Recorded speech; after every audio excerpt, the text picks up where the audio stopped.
के कोने कोने में यूट्यूब के माध्यम से हमसे गुरु मंत्र लेकर वैदिक परंपरा में आगे बढ़ने वाले मेरे प्रिय शिष्यों, सज्जन और सन्नारियों, आज की कथा में राजा पृथु की कथा करेंगे।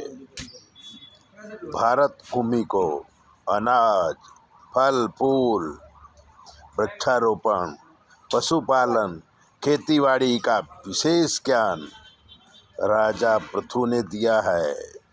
राजा पृथु जिस समय ऋषियों के आशीर्वाद से राजा बने, उस समय प्रजा अज्ञानता और अकर्मी थी। केवल उदर पूर्ति ही उनका लक्ष्य था। तब पृथु ने ज्ञान दिया, विकास से हम कितने समृद्ध हो सकते हैं। राजा बनते ही पृथु ने सबसे पहले जमीन को फलद्रुप बनाने का काम किया। युवानों की फौज तैयार करके जमीन को समतल करवाया, नदी नालों की व्यवस्था किया, अनेक प्रकार के अनाज पैदा करने के लिए खेत खलिहान का प्रशिक्षण दिया, वृक्ष लगा के जलवायु को सुधारा। लोग भूखों मर रहे थे, अब उनके पास अनाज के भंडार होने लगे, सभी लोग सुखी हो गए। तब राजा यज्ञ और धार्मिक आयोजन करके प्रजा में संस्कारों का सिंचन किए, अनेक प्रकार की पाठशालाओं का, गुरुकुलों का निर्माण करवाया, शास्त्रों का शस्त्रों का ज्ञान दिया। ऐसा समय आया तो सभी लोग राजयोगी कार्य करके राजा प्रजा का हित किए और समाजोपयोगी कार्य करके राजा ने कितने लोगों को सुखी किया। पूरी पृथ्वी में उनका राज्य हुआ। राजा ने 100 यज्ञ करने का संकल्प लिया, ब्राह्मणों को बहुत सारा धन दिया और ब्राह्मणी प्रजा को हर प्रकार का ज्ञान देते थे।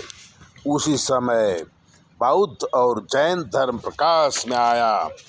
तब राजा ने ब्राह्मणों के कहने से 99 यज्ञ हो चुके थे, 100वां यज्ञ चल रहा था। यज्ञ बीच में बंद करके अपने पुत्र को राजगादी सौंपकर वनवास स्वीकार किए। तब तक प्रजा शिक्षा और संस्कृति के मार्ग में आगे बढ़ गई थी। देश में योग्य समय में बादशाह होती थी और योग्य समय में राजा होते थे और बरसात होती थी। देश योग्य समय सुखी हो गया तो चारों तरफ खेती बाड़ी, पशुपालन, दूध, घी पुष्कर प्रमाण में पैदा होने लगा था और पूरा देश प्रगति कर रहा था, जो आज तक चालू है।